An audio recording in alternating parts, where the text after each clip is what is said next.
Oh, well, guys, we just had a little traumatic experience. This is live out in the Pacific Ocean, and I'm going to show you a couple things here because I'm actually out here looking at the weather over the next 24 to 48 hours, and things are developing quickly behind us. And so we've got to be very careful. You can kind of see where we're at here, and this is the big picture. So this is where we came from right here. This is Chapos, and we're not quite looks like a little over a third of the way. This is Cabo San Lucas right here. And we're just right off the coast right here in Mexico. But this is what I want to show you. This is what keeps me up at night. So this is our weather right here. And what we're trying to beat right here, each one of these marks is a waypoint from our weather guy, and we've got to right here, which is basically the next, let's say, 36 hours. Now watch this. That looks beautiful, right? Stunning.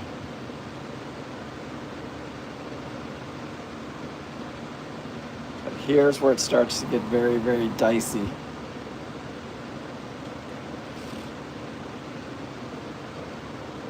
And these are the two systems. I'm watching these two systems as they form and come together. They've actually already changed a little bit today. And then what we got to do is make a decision on whether when we get to this point right here, do we just shoot straight across and head over to Cabo. So it's going to be a very tricky situation for the yacht. I just lost my starboard engine, but it was right at the time when I needed to change fuel tanks. So we were able to switch fuel tanks, check the filters, prime the engines. Chief, you're live on YouTube, Chief. Did we do any fishing today? No, I'm waiting for it to cool down a few degrees. Anyway, such a grind out here right now because it's just, it's very, very hot outside. We thank God we purchased this air conditioner. We have we got like 3 or 4 working air conditioners on the boat, but it's still a very hot out here until we get over Cabo when the water temperature starts to cool down a little bit.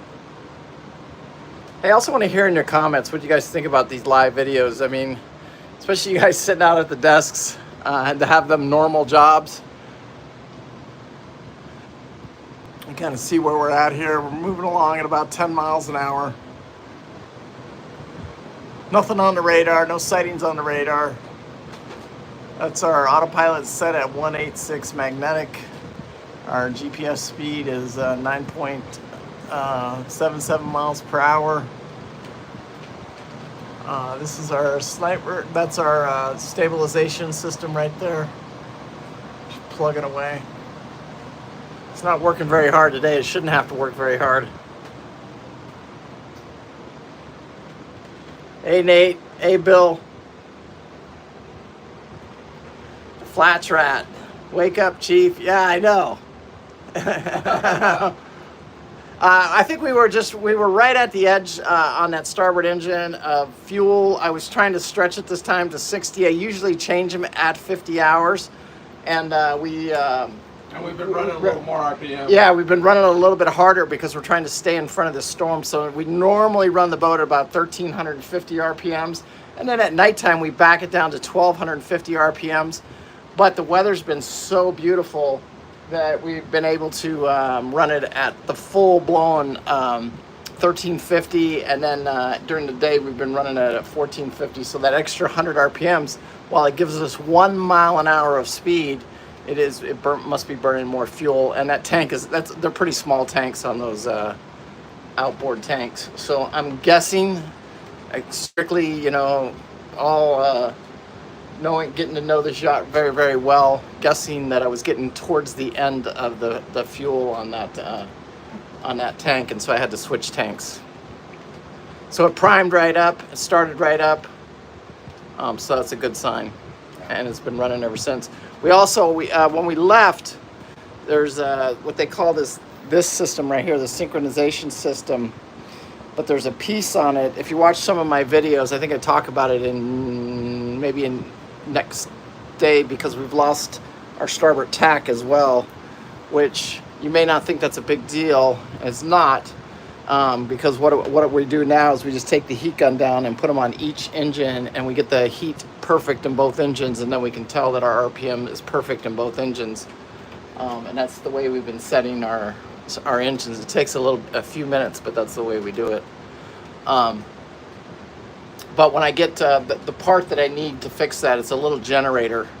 It's called it's for the Glendenning, and it's this little generator that, and it was broke. It was broken when we left, and I was able to repair it, and it worked longer than I thought it was going to, but it finally gave up yesterday. So, and it's hard for me to drive the boat, especially at port, because I can't see if the engine's running or not without that tachometer. And when you lose an engine, yesterday or 2 days ago, On the fuel dock. at the fuel dock, I pulled the boat over to the fuel dock. I lost the other engine, the port engine, and I didn't know it until I went to put it in gear, and I'm going, oh my God, my port engine. And that was an electrical issue. There was a fuse blowing on for that tack, so we got that fixed before we left the marina. It always seems like it's a little something every day, huh, Chief? Chief! Yeah. It's going to be noisy, but I'm going to take you out here. Doesn't look like a lot of wind out here right now. So we are literally, this is amazing, because we're using the Starlink, and we're literally live out here in the Pacific Ocean in the middle of nowhere. A bunch of dolphins just came over a few minutes ago.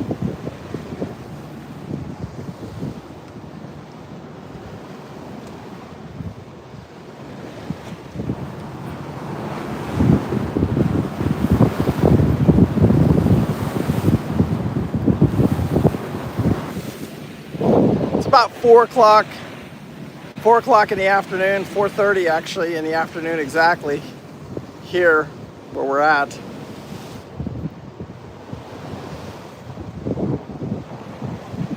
You kind of see the outline of the mountains of the Mexican coastline. Last night we had a beautiful moon. Hopefully we'll have that same thing tonight. Hey Pat, Bill, Gregory, Nate.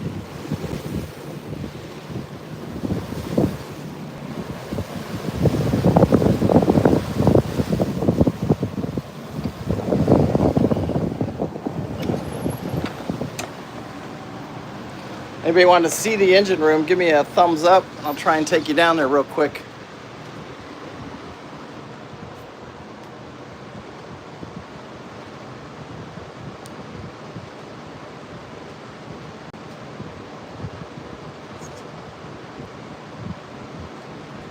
Yeah, Bill, it really, it's not the right way. I prefer, it's really nice when the system's working, because what you do, this is the slave and this is the master. You just push this all the way forward, and then it works together.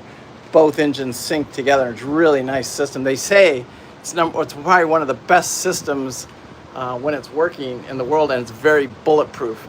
But the generator, there's these little bitty generators that are about that big, and there's electrical current in there, and we just, it was one of those things that we caught it at the last minute, was able to get it put back together, and I could have ordered it. It's also a very old system.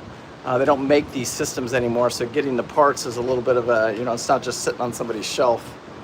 So, but we did find them. They are on eBay, and we have ordered one, and I will have it when I get to San Diego, so I can get my tack working again. And which will get the syncing of the motors back to syncing themselves again. Oh, guys, I think we see a whale right over here. Don't see them in the afternoon like this too often. We usually see them in the morning. That must be when they feed. I just saw his head. Could have been dolphin though too. Usually the dolphin will swim for the boat. We'll get a whole herd of dolphins that'll just haul ass to the boat.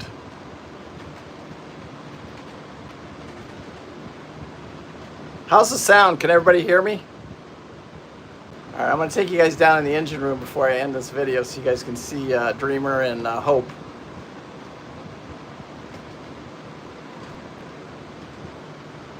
It's gonna be loud in there, so watch your ears. Nothing I can do about it. This is live. I don't see him anymore. Saw a lot of activity a few minutes ago. All right, let's walk down to the engine room and I'll come back up. Thank you guys too. I appreciate that thumbs up. You know, I got another comment earlier. I don't know if anybody saw that about the video that we put out today for today's video. I hope you guys are enjoying these blogs. But the guy said something about us coming in at night, you know, we're idiots and blah, blah, blah. But that's 6 days out. You don't know when you're coming in. Yeah, I mean, it's 6 or 7 days out. I'm not going to push the yacht. I'm not going to push this guy's yacht harder than I have to try and get there in daylight. And I was the nighttime captain for like 3 years. So the nighttime doesn't really scare me like it may scare some people. And I don't recommend it, but it's not a good idea. Good video. Yeah, it made for good video.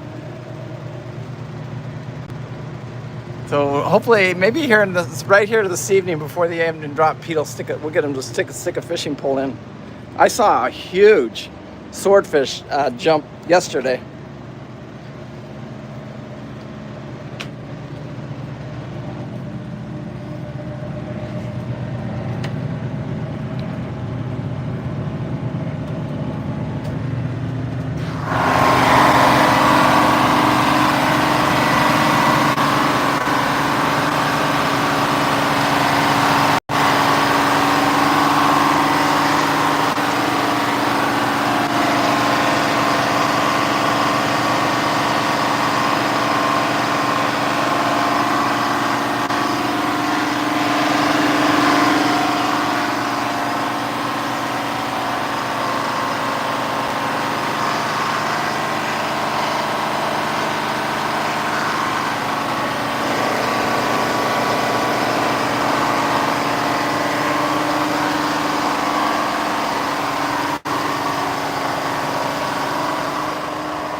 And we're running right now. I mean, we run the yacht 24/7.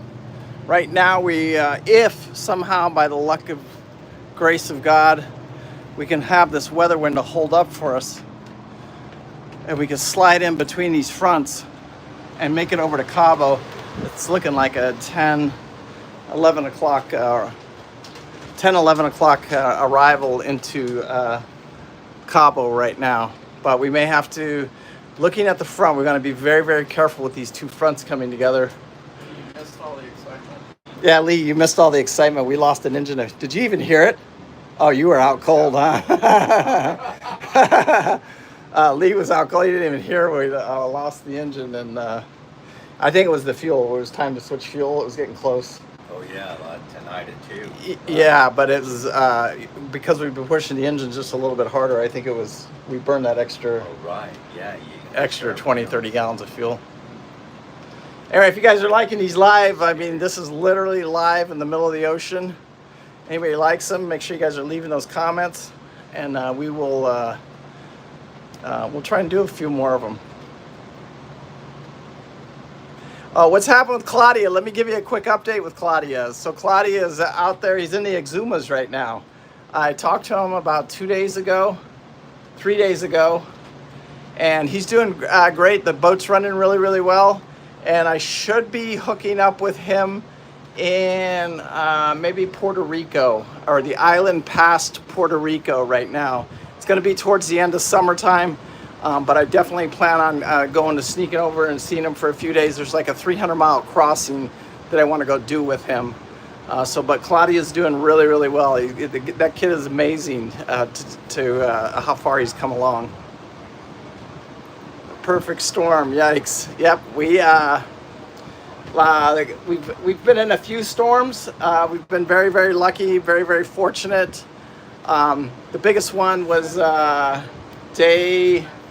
got to remember here, somebody help me out, but there was one where we lost the stabilization which this company right here, Cypher, has given us absolutely zero support. It's horrible, you know, spending that kind of money and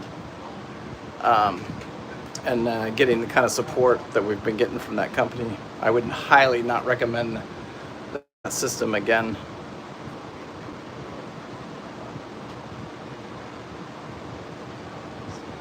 Yeah, he's doing. Was just there, and the Exumas. Yep, they were. Anyway, you guys, I'm gonna sign out. I appreciate it. Make sure you guys, you know, anybody that wants to watch these videos, I do appreciate it. You know, and especially somebody like in the hospital. You know, I get a lot of comments. You know, this guy's sitting in the hospital and he finds the channel, and he's going through a surgery or something in his life, and you know, it reminds him of you know, his life, his adventures, and you know, maybe something that he didn't do or something that he kind of regrets. And so, you know, trying to find these people and then giving them hope, and you know, that's why our engine's names are Dreamer and Hope, because you know, it instills this whole trip. I hope it instills hope for everybody, and I hope everybody dreams big. And I hope everybody lives a life of no regrets. And you just got to do it, man. That's all I can say. You know, it's been a hell of a ride. Thanks, Bill. The Flats Rat. I love it. All right, guys. I'm gonna sign off. Thank you, guys. You have no idea the appreciation and the love and the support and the comments and all that stuff. Appreciate it.